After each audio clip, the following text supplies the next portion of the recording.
অন্তর্বর্তীকালীন সরকারের প্রধান উপদেষ্টা নোবেলজয়ী অর্থনীতিবিদ অধ্যাপক ডক্টর মোহাম্মদ ইউনূসকে নিয়ে ফেসবুকে বিতর্কিত মন্তব্যের অভিযোগে তাপসী তাবাসসুম উর্মি নামে এক ম্যাজিস্ট্রেটকে ওএসডি করা হয়েছে। তাপসী তাবাসসুম উর্মি লালমনিরহাট জেলা প্রশাসনের ম্যাজিস্ট্রেট হিসেবে বাজার তদারকি সহ জেলা প্রশাসনের বিভিন্ন সভা পরিচালনার দায়িত্ব পালন করছিলেন। জানা যায়, সামাজিক যোগাযোগ মাধ্যমে প্রধান উপদেষ্টাকে নিয়ে মন্তব্যের পর ম্যাজিস্ট্রেট তাপসী তাবাসসুম উর্মিকে প্রথমে রংপুর বিভাগীয় কমিশনার কার্যালয় ও পরে ওএসডি করে জনপ্রশাসন মন্ত্রণালয়ে বদলি করে সরকার।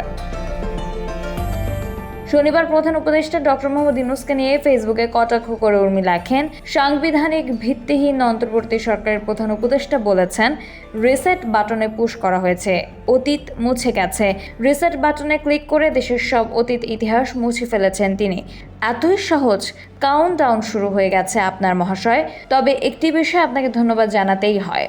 তুমি কে আমি কে, রাজাকার রাজাকার, আপনাদের এই স্লোগানটা যে অক্ষরে অক্ষরে সত্য ছিল, এটা এত অল্প সময়ে দিনের আলোর মতো পরিষ্কার করে দিয়েছেন, এজন্য আপনাকে অসংখ্য ধন্যবাদ। এই বিষয়ে জানতে শনিবার রাতে ওই ম্যাজিস্ট্রেটের সঙ্গে যোগাযোগ করা হলে তিনি কোনো মন্তব্য করতে রাজি হননি। তাপসী তাবাসসুম উর্মির ফেসবুক আইডিতে ঘুরে দেখা যায়, ছাত্র জনতার অভ্যুত্থানে ক্ষমতাচ্যুত সরকারের পক্ষে অবস্থান নিয়ে তিনি বেশ কিছু স্ট্যাটাস দিয়েছেন। বৈষম্য বিরোধী ছাত্র আন্দোলনে শহীদ আবু সাঈদকে নিয়েও কটাক্ষ করতেও ছাড়েননি তিনি।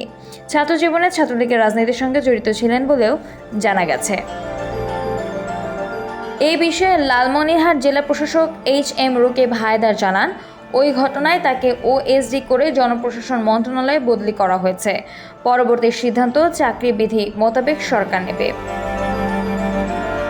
এই বিষয়ে বাংলাদেশ লোক প্রশাসন প্রশিক্ষণ কেন্দ্রের সাবেক পরিচালক ডক্টর AKM এনামুল হক বলেন, সরকারি চাকরিজীবীদের ৭৯ কন্ডাক্ট রুল অনুযায়ী আচরণ করতে হয়। সেখানে সরকারের এমন সমালোচনা করা যাবে না যেখানে জনগণের সঙ্গে সরকারের সম্পর্ককে ইফেক্ট করতে পারে। এটা ২৩ এতে আছে।